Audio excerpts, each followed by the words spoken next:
Պարոն նախագահ, մենք ամեն ինչ անելու ենք միջով վերջի շունչը, խոստանում եմ ձեզ, միջով վերջի շունչը, պիտի ազատվենք այդ Նիկոլ Ալիօգլիից պիտի ազատվենք։ Ես մեկ-մեկ զարմանում եմ, որ ես փախստական եմ մարդկա որ կարա գնա քվեարկի ես։ Բաքվից եկած փախստական եմ, եկել եմ, ոտել կորցրել եմ Արցախ, բայց այդ անհայրենիքը լրիվ ավիրեց, լրիվ մեր քրդիկը, մեր տանջանքը, մեր մեծերի, մեր նախագետի տանջանքը, մեր հերոսների սաղ դրեց զրոյացրեց, դուք լավ գիտեք այդ ամեն ինչ։ Վաղ ասելով են արդեն, որ հերոսներ էլ չեն եղել։ Այո, Ապժե ինչ ունեին Ղարաբաղում։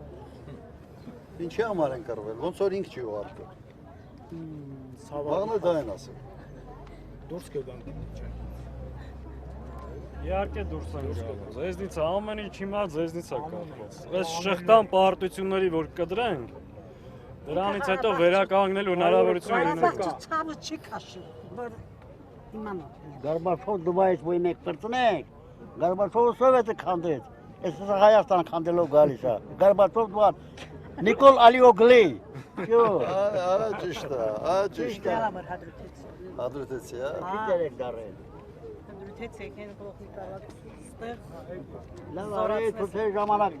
էշի բերել եմ անուստի գնային ասուն, էշին եմ վրա դիհրն եմ, հիմա որ քիչ կա որ տերի կա։ Իգի մեկ ցույց ժամանակ որ բերել եմ։ Էշի բերել եմ անուստի գնացել տուն։ Որ էշի կա որ տերի կա։ Ալավերդի չեմ բերել էշը։